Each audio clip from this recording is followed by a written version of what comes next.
الحمد لله وكفى وسلام على عباده الذين اصطفى أما بعد فأعوذ بالله من الشيطان الرجيم بسم الله الرحمن الرحيم والذين يكنزون الذهب والفضة ولا ينفقونها في سبيل الله فبشرهم بعذاب أليم صدق الله العظيم اللهم صل على سيدنا محمد وعلى آل سيدنا محمد وبارك وسلم برادران اسلام بزرگان اعظام اللہ رب العزت کا بے انتہا احسان اور اس کا کرم اور فضل ہے کہ اللہ پاک نے ہمیں ایمان کے ساتھ صحت کے ساتھ تندرستی اور سلامتی کے ساتھ ایک بار پھر رمضان کا مبارک مہینہ عطا فرما دیا. ہمیں ہماری عمر کو صحت و عافیت کے ساتھ لمبا کر کے ہمیں رمضان تک پہنچا دیا اور اب رمضان کا بھی نصف مہینہ آدھا مہینہ گزر چکا ہے. ہمیں اللہ رب العزت کے سامنے شکریہ بھی ادا کرنا ہے اور آئندہ رمضان کے مہینے کی شکر گزاری کی دعا بھی مانگتے رہیے. بڑے خوش نصیب ہیں وہ لوگ جنہوں نے رمضان کے ان 17-15 دنوں کو اللہ کی عبادت میں، اللہ کی طاعت میں اور صحیح طور پر رمضان کی قدردانی میں گزار دیا اور آئندہ کے لیے بھی پرعزم ہیں کہ آئندہ کے بچے ہوئے 13 دن بھی صحیح معنی میں رمضان کی قدردانی کرتے ہوئے اللہ کی عبادت میں گزاریں گے. اور بڑے افسوس اور بدبختی بدنصیبی ہے ان لوگوں کے لیے کہ جنہوں نے رمضان کے ان دنوں کو ناشکری میں گزار دیا، اللہ کی نافرمانیوں میں گزار دیا، نمازوں کے چھوڑنے میں گزار دیا، روزوں کے چھوڑنے کے ساتھ گزار دیا، تراویح کی نماز کو چھوڑنے کے ساتھ گزار دیا اور طرح طرح کی نافرمانیوں میں گزار دیا اور آئندہ کے لیے نہ ان کے دل میں افسوس اور ندامت ہے اور نہ اللہ کی عبادت میں گزارنے کے لیے پرعزم ہے. رمضان کا مہینہ تو اللہ نے دیا ہی عبادت کے لیے ہے، اسے جتنا ہو سکے زیادہ سے زیادہ عبادت میں گزارنا چاہیے تھا. اللہ کا شکر ادا کریں. اگر ہم نے اس کی شکر گزاری کی ہے، اگر ہم نے ان دنوں میں اللہ کی عبادت کی ہے اور اللہ سے سچے دل سے توبہ طائب ہو جائیں، اللہ سے مغفرت چاہیں، اگر ہم نے ان 17 دنوں کو ناشکری میں گزارا، نافرمانیوں میں گزارا، اللہ رب العزت ہمیں آئندہ کے لیے اعمال صالحہ کی توفیق عطا فرمائے. بہرحال رمضان کی قدردانی ہمیں کرنی چاہیے. رمضان کے اعمال سے رمضان کو ہم اپنے لیے آخرت کی نجات کا ذریعہ بنائیں. رمضان ہمارے لیے نجات کا راستہ لے کر آتا ہے، ہماری مغفرت کا سامان لے کر آتا ہے. مغفرت کا سامان اسی وقت ہوگا جب رمضان کو اس کے مطابق ہم گزاریں گے، نہ کہ نافرمانیوں میں. دوسری بات یہ ہے کہ عام طور سے رمضان کے اندر زکوٰۃ کو نکالتے ہیں مسلمان، اس لیے مناسب ہے کہ زکوٰۃ سے متعلق چند باتیں آپ کی خدمت پہ پیش کر دی جائیں. زکوٰۃ کا مطلب ہوتا ہے کہ ایک اللہ کا حکم، اللہ کی عبادت جس کا تعلق انسان کے اپنے مال سے ہے. روزے کا تعلق انسان کے جسم سے ہے، نماز کا تعلق انسان کے جسم سے ہے، حج کا تعلق انسان کے جسم اور مال دونوں سے ہے. اسی طرح زکوٰۃ کا تعلق انسان کے مال سے ہے. گویا زکوٰۃ ایک قسم کی مالی عبادت ہے. مال کے ذریعے ادا کی جانے والی اللہ کی عبادت ہے، اللہ کا حکم ہے۔ زکوٰۃ اللہ کا حکم تو ہے ہی، اللہ کی عبادت تو ہے ہی، لیکن زکوٰۃ کی فضیلت یہ ہے کہ اللہ رب العزت زکوٰۃ کو زندہ کرنے کی بنیاد پر ہمارے پورے مال کو پاکیزہ اور طیب بنا دیتے ہیں، ہمارے مال کو ہلاکت اور بربادی سے بچا لیتے ہیں۔ اللہ کا گویا یہ انعام ہے کہ ہم زکوٰۃ میں اپنے مال کا تھوڑا سا حصہ ادا کرتے ہیں، 2.5% ادا کرتے ہیں، اور اللہ پاک ہمارے 97.5% کی حفاظت فرما لیتے ہیں، اس میں پاکیزگی ڈال دیتے ہیں۔ زکوٰۃ ہر مسلمان عاقل اور بالغ پر فرض ہے، جس کے پاس مالک جو مالک نصاب ہو، جس کے پاس اتنا مال ہو جس میں اس پر زکوٰۃ واجب ہو سکتی ہے، تو اس پر زکوٰۃ کا ادا کرنا فرض ہے۔ کون کون مسلمان عاقل اور بالغ پر زکوٰۃ فرض ہے؟ ہر وہ مسلمان عاقل و بالغ مرد یا عورت کہ جس کے پاس 52.5 تولہ چاندی موجود ہو، اس پر زکوٰۃ فرض ہو جاتی ہے۔ یا یہ کہ 7.5 تولہ جس کے پاس سونا ہو، 7.5 تولہ سونے کا مالک ہو، اس پر زکوٰۃ واجب اور فرض ہو جاتی ہے۔ یا یہ کہ جس کے پاس تجارت کا اور بیپار کا، کاروبار کا، بیچنے والی چیزیں اتنی مقدار میں موجود ہیں کہ جس کی قیمت اور مالیت 52.5 تولہ چاندی کے برابر ہو جاتی ہے، تو اس پر بھی زکوٰۃ واجب ہو جاتی ہے۔ یا یہ کہ کسی کے پاس سونا چاندی یا تجارت کا سامان، بیپار کا سامان نہیں ہے، لیکن نقد رقم اس کے پاس اتنی موجود ہے کہ جس میں 52.5 تولہ چاندی خریدی جا سکتی ہے، تو اس پر زکوٰۃ واجب ہے۔ آپ سمجھ گئے؟ شریعت کی نظر میں مالدار اور غریب ہونے کا، زکوٰۃ کے واجب اور واجب نہ ہونے کا ایک معیار ہے، ایک تھرمامیٹر ہے، اور وہ ہے نصاب۔ یعنی کسی کے پاس اتنا مال ہے کہ 52.5 تولہ چاندی آ سکتی ہے، تو وہ شریعت کی نظر میں مالدار ہے۔ اگر اتنا مال نہیں ہے، اس سے کم ہے، تو سمجھو شریعت کی نظر میں وہ مالدار نہیں ہے، اور شریعت کی نظر میں مالدار نہیں ہے تو اس پر زکوٰۃ دینا بھی واجب نہیں ہے۔ وہ زکوٰۃ لینے کا حقدار ہو سکتا ہے، زکوٰۃ دینے والا نہیں۔ تو شریعت نے یہ معیار متعین کیا ہے، اس معیار پر ہم اپنے آپ کو ٹٹولیں، اپنے آپ کو پرکھیں کہ کیا میرے پاس اتنا مال ہے کہ مجھ پر زکوٰۃ واجب ہو جاتی ہے۔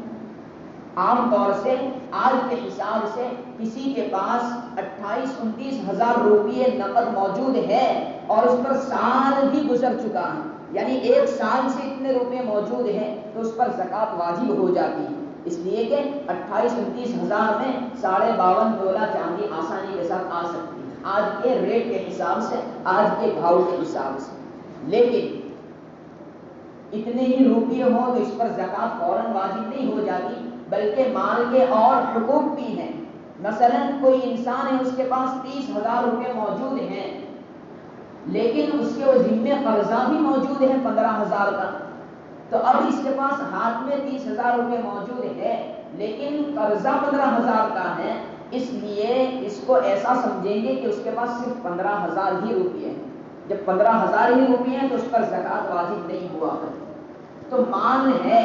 اور مال کے ساتھ ساتھ قرضہ نہیں ہے تو سمجھو اس پر زکوٰۃ واجب ہوتی ہے۔ اور کب واجب ہوتی ہے وہ بتا دیا آپ کو کہ 52.5 تولہ چاندی کے برابر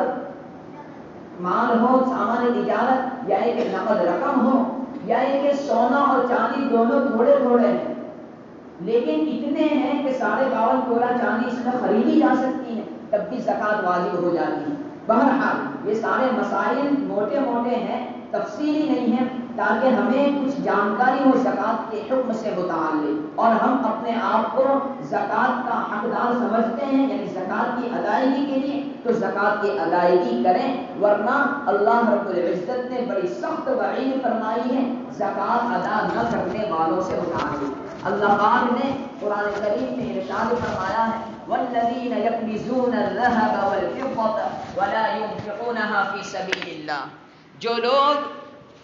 کہ سونے اور چاندی کو جمع کر کر کے رکھتے ہیں، سونے اور چاندی کا خزانہ بنا کے رکھتے ہیں اور اس میں سے اللہ کے راستے میں خرچ نہیں کرتے، ولا ينفقونها فی سبیل اللہ، تو بڑی سخت وعید ہے، بڑی سخت بات فرمائی، فبشرهم بعذاب علیم، اے نبی آپ ایسے لوگوں کو خبر دے دیجئے دردناک عذاب کی، سخت ترین عذاب کی، تکلیف دینے والے عذاب کی۔ گویا ہم پر زکوٰۃ اگر فرض ہیں اور زکوٰۃ کی ادائیگی نہیں کی تو اللہ رب العزت نے ہمارے بارے میں یہ فیصلہ فرما دیا ہے کہ سخت ترین عذاب دیا جائے گا۔ وہ کیسا سخت ترین عذاب ہوگا؟ آگے آیت میں ارشاد ہے یوم یحمى علیہا فی نار جہنم، کہ جس سونے اور چاندی، مال و دولت، سیم و زر کی زکوٰۃ ادا نہیں کی اسے کل قیامت کے دن آگ پر تپایا جائے گا۔ یوم یحمى علیہا فی نار جہنم فتکوی بہا جباہہم وجنوبہم وظہورہم، اور اس مال و دولت کے ذریعے، اس سونے اور چاندی کے ذریعے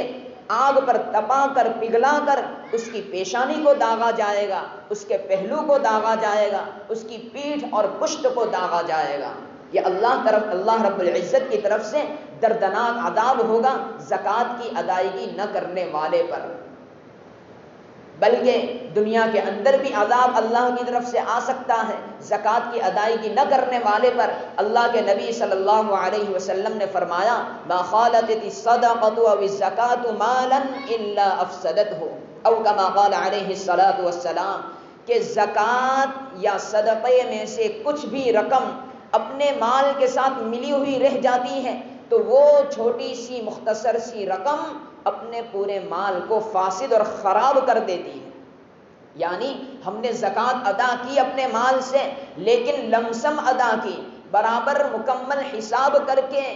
ادا نہیں کی، بلکہ کچھ ادا کر دی کچھ نہیں کی، تو جو رقم ہم نے ادا نہیں کی وہ اپنے مال سے ملی ہوئی ہے، تو یہ چھوٹی سی مختصر سی رقم جو اپنے مال کے ساتھ زکوٰۃ کی ملی ہوئی ہے، وہ چھوٹی رقم ہمارے پورے مال کو تباہ و برباد کر دیتی ہے۔ آدمی عام طور سے مالی اعتبار سے کبھی پریشان ہو جاتا ہے، کبھی کوئی آفت آ جاتی ہے، مصیبت آ جاتی ہے اور اس کا مال سامان برباد ہو جاتا ہے، تو وہ یہ کہتا ہے کہ میں نے زکوٰۃ ادا کی تھی پھر بھی میرا مال سامان ہلاک اور برباد ہو گیا، یہ سوچتا ہے۔ لیکن یہ سوچنا اس وقت صحیح ہوگا جب آپ نے اپنے مال کی زکوٰۃ مکمل طور پر ادا کی ہو۔ ہم لمسم ادا کرتے ہیں، کچھ ادا کرتے ہیں کچھ نہیں کرتے، تو جو نہیں کرتے اس کی وجہ سے ہمارا مال ہلاک ہوا ہے، نہ اس وجہ سے کہ ہم نے زکوٰۃ ادا کی اس لیے ہلاک ہوا۔ زکوٰۃ ادا کرنے سے مال نہ کم ہوتا ہے نہ مال ہلاک و برباد ہوتا ہے، بلکہ زکوٰۃ ادا کرنے سے باقی بچا ہوا ہمارے حصے کا مال، ہماری ملکیت کا مال بڑھتا ہے، اس میں برکت ہوتی ہے، اللہ رب العزت ہلاکت اور بربادی سے اس کو بچا لیتے ہیں۔ اس لیے زکوٰۃ کے اس موٹے موٹے اصول کو بھی ہمیں سمجھنا چاہیے، اور اللہ رب العزت نے اگر ہمیں مال دیا ہے تو رمضان کا مبارک موقع ہوتا ہے خیرات کرنے کا، صدقات دینے کا، نیک اعمال کرنے کا۔ رمضان کے اندر اللہ رب العزت ہمارے اعمال کے بھاؤ کو بھی بڑھا دیتے ہیں۔ اگر ہم ایک نفل کام کرتے ہیں، نفل کام ہے جو کرے تو ثواب، نہ کرے تو کوئی گناہ نہیں، ایسا کوئی نفل کام اگر ہم کرتے ہیں تو اللہ رب العزت اس کی قیمت بڑھا کر، اس کے ثواب اور نیکی کو بڑھا کر اتنا ثواب دیتے ہیں جیسے کہ آپ نے کوئی فرض ادا کیا، فرض عبادت کے برابر اس کا ثواب دیا جاتا ہے۔ اور اگر کوئی فرض ہم نے ادا کیا رمضان کے مبارک مہینے میں، مثال کے طور پر ہم نے فرض نماز ادا کی، رمضان کا فرض روزہ ادا کیا، یا ہم پر زکوٰۃ فرض تھی وہ ہم نے ادا کی، تو اللہ رب العزت اس ایک فرض کے بدلے میں 70 یعنی 70 فرض ادا کرنے کا ثواب عطا فرماتے ہیں۔ تو اللہ پاک نے اس مبارک مہینے میں جو برکتوں والا مہینہ ہے، رحمتوں والا مہینہ ہے، اللہ کی مغفرت کا مہینہ ہے، آخرت میں اللہ کی سزا سے بچنے کا، جہنم سے بچنے اور نجات پانے کا مہینہ ہے، تو ایسے مہینے میں اللہ پاک نے ہمارے کمزور انسانوں کے اعمال کے بھاؤ بھی بڑھا دیے۔ یہ اللہ رب العزت کا احسان ہے۔ اس لیے کہ ہر ایمان والا بندہ جو اللہ سے محبت کرتا ہے، اللہ سے عشق کرتا ہے، وہ یہ چاہتا ہے کہ میں رمضان میں زیادہ سے زیادہ اللہ کی عبادت کر کے اللہ کو خوش کر دوں، تو اللہ بھی اپنے فضل اور احسان کا معاملہ فرما کر بندے کو نوازتے چلے جاتے ہیں۔ اب اگر اس مبارک ماحول میں، اس مبارک مہینے میں بھی ہم اللہ کی عبادت کر کے اپنے گناہوں کی معافی مانگ کر اللہ کو خوش نہ کر پائے تو اس میں اللہ رب العزت کا کوئی قصور نہیں ہے، ہمارا ہی قصور ہے۔ اس لیے رمضان کے اس مبارک مہینے سے ہم سب اس بات کا پکا ارادہ کریں، تحیہ کریں، اللہ رب العزت سے سچی توبہ تلہ کریں کہ پیارے اللہ، آج تک کی زندگی ہم نے نافرمانیوں میں گزار دی ہے، اب اس رمضان کے بعد آپ کی نافرمانیاں نہیں کروں گا۔ آج تک ہم نے بہت سی نمازیں چھوڑ دی، نماز دن بھر میں 5 فرض ہیں، بہت سی نمازیں چھوڑ دی، صرف جمعہ اور عیدین کی نمازیں پڑھتا رہا، پیارے اللہ آپ ہمیں معاف فرما دیجئے، آئندہ سے کبھی نمازیں نہیں چھوڑوں گا۔ آج تک میں رمضان کے روزے، آج 17 روزے ہو گئے، میں نے صرف 2-5 روزے ہی رکھے ہیں، کئی روزے چھوڑ دیے، اللہ کا ایک فرض تھا، اللہ کا ایک حکم تھا، لیکن پھر بھی ہم نے نافرمانی کی، ہم سچے دل سے اللہ سے توبہ مانگے، پیارے اللہ میں کمزور تھا، میں غفلت میں تھا، میں سستی اور کاہلی کا شکار ہو گیا، میں نے آپ کے حکم کو ادا نہیں کیا، رمضان کا روزہ نہیں رکھا، پیارے اللہ اب آئندہ سے جتنے بچے ہوئے ہیں 13 کے 13 روزے میں ضرور رکھوں گا۔ اللہ سے سچے دل سے توبہ طائب ہو جائیں، اللہ بڑے غفور الرحیم ہیں، اللہ بندے کی توبہ پر فوراً اسے معاف فرما دیتے ہیں، اسے کوئی گرانی نہیں ہوتی، وہ کوئی شکوہ شکایت نہیں کرتا۔ اللہ رب العزت اگر ہم رمضان کو صحیح معنی میں گزاریں گے، اللہ پاک ہمیں رمضان کی ختم پر، رمضان کے اختتام پر عید کی حقیقی خوشیاں نصیب فرمائیں گے۔ جیسے ایک روزے دار کو پورا دن بھوکے اور پیاس کے بعد جب افطاری کے دسترخوان پہ بیٹھتا ہے، اللہ کے سامنے بھوک اور پیاس کی شدت کے ساتھ اللہ کے سامنے ہاتھ اٹھا کر دعائیں مانگتا ہے، بے اختیار اللہ کی محبت میں رو دیتا ہے، اللہ کے عشق میں رو دیتا ہے کہ پیارے اللہ آپ نے جس چیز کو حلال کیا تھا، کھانا میرے لیے حلال تھا، میں نے آپ کے کہنے پر چھوڑ دیا، پینا میرے لیے حلال تھا، آپ کے کہنے پر میں نے پینا چھوڑ دیا، پورا دن میں نے بھوک اور پیاس میں گزارا ہے، پیٹ میں خوب بھوک ستا رہی ہے، حلق سوکھ رہا ہے، کانٹے چبھ رہے ہیں، زبان تالو سے چپکی ہوئی ہے، بولنے کی ہمت نہیں، چلنے پھرنے کی ہمت نہیں، کسی سے جھگڑا کرنے کی ہمت نہیں، کسی کو گالی دینے اور ستانے کی ہمت نہیں، کسی کا مذاق اڑانے کی ہمت نہیں،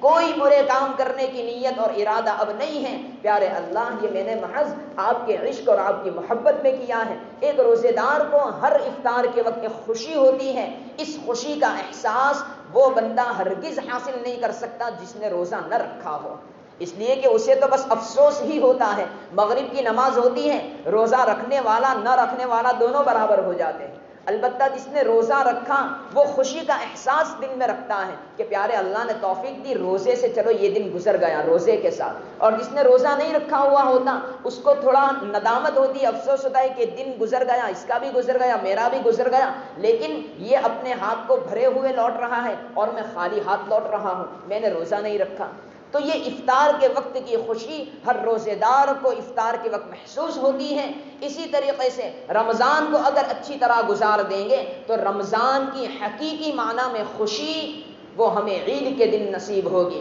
ہم ظاہری طور پر بھی خوش ہوں گے کہ اللہ رب العزت نے ہمیں اچھے دن سے یعنی افطار کے دن سے نوازا، اور باطنی حساب سے بھی ہم اللہ کے سامنے خوشی کا اظہار کریں گے کہ اللہ پاک نے روزوں کی، تراویح کی، نمازوں کی، قرآن کریم کی تلاوت کی توفیق دی۔ اس لیے ہمیں رمضان کی حقیقی خوشیاں حاصل کرنے کے لیے اور موت کے بعد حقیقی دنیا میں یعنی آخرت کی دنیا میں حقیقی کامیابی حاصل کرنے کے لیے رمضان کو اسی طرح گزارنا پڑے گا جس طرح میرا اللہ چاہتا ہے۔ اللہ ہی نے ہم سب کو پیدا کیا ہے، اللہ ہمیں جس چیز کا حکم کرے وہی حکم پر عمل کرنا ہمارے لیے بندگی کا تقاضا ہے، ہمارے لیے وہ غلامی ہے، ہمارے لیے وہ شرف ہے۔ اللہ رب العزت مجھے اور آپ کو اللہ کے ہر حکم پر اخلاص کے ساتھ، استقامت کے ساتھ، مداومت اور ہمیشگی کے ساتھ عمل کرنے کی توفیق عطا فرمائے، رمضان کے روزے رکھنے کی توفیق عطا فرمائے، تراویح میں قرآن سننے، سنانے، پڑھنے، پڑھانے کی توفیق عطا فرمائے، اور 5 وقتہ نمازیں رمضان میں بھی، رمضان کے علاوہ مہینوں میں بھی پابندی کے ساتھ پڑھنے کی توفیق عطا فرمائے، اپنا خوف عطا فرمائے، جنت کا شوق اور اپنی ملاقات کا اشتیاق نصیب فرمائے، آمین۔ وآخر دعوانا ان الحمد للہ رب